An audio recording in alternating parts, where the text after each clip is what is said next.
وہ کیسے آگے بڑھے گی. اس پہ بات کرنے کے لیے اور اس کتاب پہ تبصرہ کرنے کے لیے میرا خیال ہے کہ بابر صاحب سے بہتر آدمی کوئی نہیں ہے. میں ریکویسٹ کروں گا فرت اللہ بابر صاحب سے, ہمارے دوست بھی ہیں اور بہت جنون جو ہے میڈیا رائٹر بھی ہیں. سر مہربانی. شکریہ جی. سب سے پہلے تو میں توصیف احمد خان صاحب کو اور عرفان عزیز کو, بدلتی دنیا پبلیکیشنز کو کمپلیمنٹ کرتا ہوں. اور میں مصنفین کے بارے میں زیادہ کچھ نہیں کہوں گا کیونکہ ایوب ملک صاحب نے ان کا تعارف کرا دیا ہے. میں صرف یہی کہوں گا وہ جو ٹیلی ویژن پر اشتہار آتا ہے صرف نام ہی کافی ہے, ان کا صرف نام ہی کافی ہے. یہ جو کتاب ہے I think it is a very important study in journalism. اور اس کی جو خصوصیت ہے وہ یہ ہے کہ اس کے جو مصنفین ہیں وہ ایکیڈیمیا سے بھی تعلق رکھتے ہیں.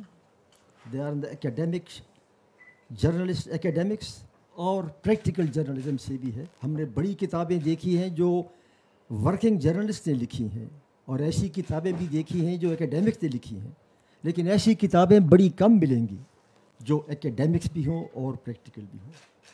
انہوں نے ڈاکومنٹیشن تو کر دی ہے. میں ان ڈاکومنٹیشن سے اور اس ہسٹری کو جنہوں نے ریکارڈ کیا ہے, یہ اب آپ جیسے دانشوروں کا کام ہے, دوسرے لوگوں کا کام ہے کہ اس کی انالیسز کریں. میں جو 2 انالیسز اس پہ نتیجے پر پہنچا ہوں, ایک تو یہ ہے کہ دیکھیے 2000 جیسے نئی صدی شروع ہوئی تو there is a boom in the media industry, اور آپ نے پرائیویٹ چینلز کو الاؤ کر دیا اور اخباری مالکان کو بھی الاؤ کر دیا, and that was an era of the boom of media industry. And in less than 2 decades we witnessed the doom of that industry. 2 عشروں کے دوران from boom to doom. What are the causes? اور ان causes کو address کرنا چاہیے. انہوں نے جو وجوہات بتائی ہیں, کئی وجوہات ہیں. میں سمجھتا ہوں کہ جو اکنامک اسٹرینگولیشن ہے that is the most important. اور میں اکنامک اسٹرینگولیشن کے بارے میں جس نتیجے پر میں پہنچا ہوں, میں سمجھتا ہوں کہ میڈیا, پاکستان کا میڈیا اپنی معیشت کی جنگ ہار چکا ہے. You have lost the battle of economic survival, اور یہی ان کا سب سے بڑا المیہ اور سب سے بڑا چیلنج ہے. اور توصیف احمد خان صاحب, آپ نے جو ذکر کیا کہ کس طرح سپریم کورٹ نے اشتہارات بند کر دیے ان کی مدد, اور کس طرح شرجیل میمن کا کیس جس کی وجہ جب ان پر 5 ارب روپے کے غبن کا اور اشتہارات پہ یہ الزام لگا, کس طرح میڈیا انڈسٹری بیٹھ گئی. بعد میں اسی کو عدالت نے ضمانت دے دی, بحال کر دیا, but the damage that was done and that was you know the loss of the economic battle by the media. تو ایک تو یہ بڑا سگنیفیکنٹ وہ ہے. دوسرا جو میں انالائز کر رہا ہوں, and I'm so grateful to you, کہ آپ لوگوں نے جب آپ یہ میڈیا کے جو بحران ہے اور جس کے جو پریکٹیشنرز ہیں ان کا جو بحران ہے, اس میں آپ نے Hamid Mir and Jang and Nawa-i-Waqt and Dawn leaks and this, آپ نے سب کو علیحدہ کر دیا. But there is a need now to thread the beads together. They are all the beads which if threaded together will lead to a story which will determine the relationship of the state with the society. اور وہ beds یہ ہیں, آپ دیکھیے دسمبر 2015 میں پٹھان کوٹ کا واقعہ ہوتا ہے, مئی 2016 میں ملا منصور اختر کو امریکن ڈرون بلوچستان میں مارتا ہے, اکتوبر 2016 کو ڈان لیکس آتا ہے, اینڈ دین FATF آتا ہے. So you know these are, اور یہ کیسے ممکن ہوا؟ یہ ممکن اس وقت ہوا جب ڈان لیکس آیا. ڈان لیکس نہ آیا ہوتا تو FATF بھی نہ آتا.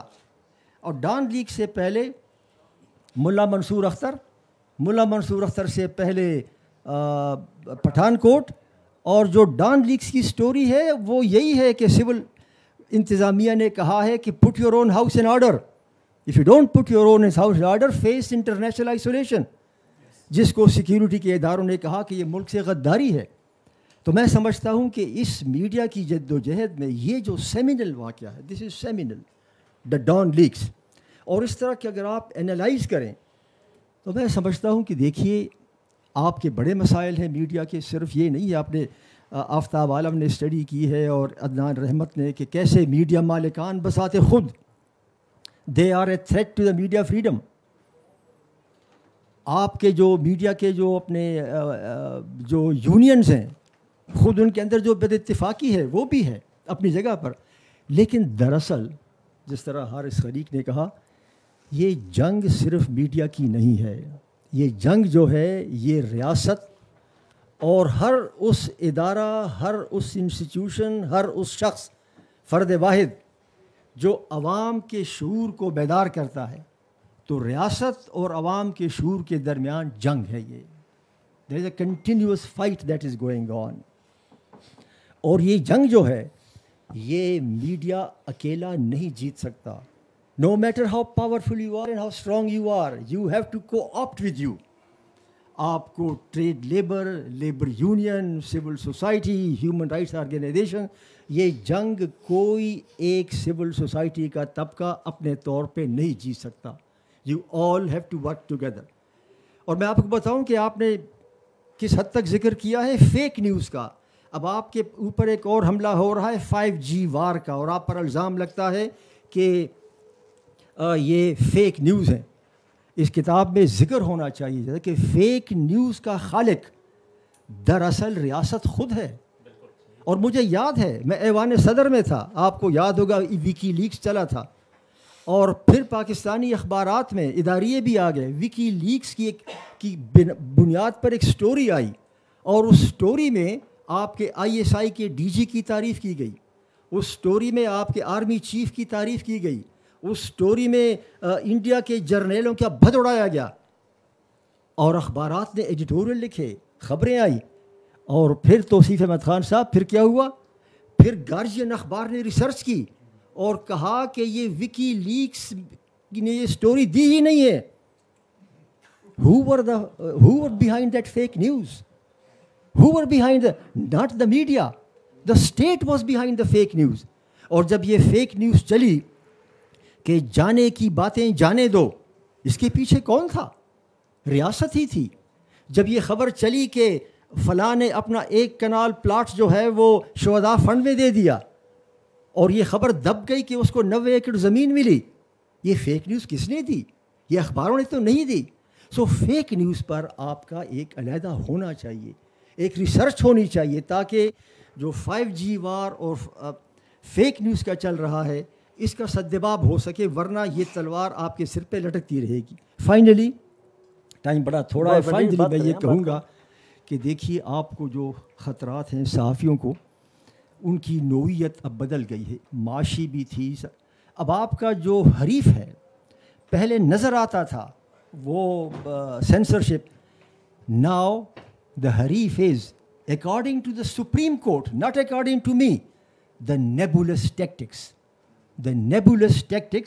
by those who think that they are serving a higher purpose, but in fact they are deluding themselves. تو یہ جو آپ جو خطرہ آپ کو ہے وہ یہ ہے جس کا ابھی ناصر زیدی نے ذکر کیا یا آپ نے ذکر کیا، کہ اب تو اخبار والا صحافی جو ہے لاپتہ ہو رہا ہے، لاپتہ ہو جاتا ہے، اس کا پتہ بھی نہیں چلتا. they just become disappeared the citizens. اس لیے، اور یہ کیوں ہو رہا ہے، میں نے آج صبح بھی ایک ایونٹ تھا اس میں یہ کہا تھا کہ دیکھیے یہ جو سوسائٹی ہے اس کا جو سٹرکچر ہے اور اس کا جو DNA ہے اس سوسائٹی کا، کچھ خرابی اس میں بھی ہے. اور ہمارا معاشرہ اور سوسائٹی سیکیورٹی ڈریون ہے، یہ ویلفیئر ڈریون اور رائٹس ڈریون نہیں ہے. میں صبح بھی آج کہیں پہ ذکر کر رہا تھا، جب سوسائٹی سیکیورٹی ڈریون ہو تو رائٹس جو آپ کے رائٹس ہیں، all the rights of the media and the press freedom وغیرہ، rights and welfare that take a back seat. تو یہ جنگ جو ہے یہ دور رس جنگ ہے، لمبی جنگ ہے، کیونکہ یہ جنگ مائنڈ کی جنگ ہے، اور یہ اس وقت تک مکمل طور پر نہیں جیتی جائے گی جب تک اس مائنڈ سیٹ کو چینج نہ کیا جائے, it will take education, it will take instructions a long time. اور یہ سوسائٹی جو سیکیورٹی ڈریون سوسائٹی ہے, آپ دیکھ رہے ہیں جب اسٹیٹ سیکیورٹی ڈریون ہو تو وہ نیچے پرکولیٹ کرتا ہے سٹیزن پر. پھر سٹیزن سمجھتا ہے کہ ہاں وردی والا زیادہ محب وطن ہے, بغیر وردی والا کم محب وطن ہے. پھر جب اسٹیٹ سیکیورٹی ڈریون ہوتا ہے تو پھر آپ دیکھتے ہیں کہ واگا بارڈر پر شام کو جو وہ ڈرل ہوتی ہے, what do you convey by that message? Because a security driven state. ابھی آپ اسلام آباد میں جا کے دیکھیں, آپ کو چوکس پر نظر آئے گا کہ فوجی وردی پہنے ہوئے نوجوانوں کو کھڑا کیا ہوتا ہے. اور کل میں نے دیکھا ایک کے ہاتھ میں تلوار اور ڈھال تھی, and then he was trying to push the sword like this. اس فزیکل ہے, یہ امیجنری نہیں ہے. Why it is happening? It is happening because you are a security driven state. تو میڈیا کی جنگ جب ہم لڑیں گے, آزادی صحافت اور اظہار خیال کی جنگ لڑیں گے, تو ہم کو یہ خیال رکھنا ہوگا کہ سیکیورٹی ڈریون اسٹیٹ میں آپ نے اس مائنڈ سیٹ کے خلاف بھی جنگ لڑنی ہوگی, ورنہ لوگ اسی طرح آپ لاپتہ ہوتے رہیں گے. اور یہ آواز اٹھنی چاہیے کہ جب تک انٹیلیجنس کے ادارے اور ISI قانون کے تحت نہیں آتے, تو یہ پہلا قدم ہوگا کہ آپ سیکیورٹی ڈریون اسٹیٹ سے ہٹ کر ویلفیئر اور رائٹس بیسڈ اسٹیٹ کی طرف جا سکیں. تو میری آپ سے گزارش ہوگی کہ آپ یہ بات بھی اٹھائیں کہ بنیادی مسئلہ یہ بھی ہے کہ آپ سیکیورٹی ڈریون اسٹیٹ ہو. میں آپ سب کا شکر گزار ہوں اور آپ کو کمپلیمنٹ کرتا ہوں اور تھینک کرتا ہوں کہ آپ نے ایک ڈاکومنٹڈ کتاب دی ہے. اب یہ اور لوگوں کا کام ہے کہ اس سے نتائج اخذ کریں اور وہ ریاست کے سامنے پیش کریں. Thank you very much.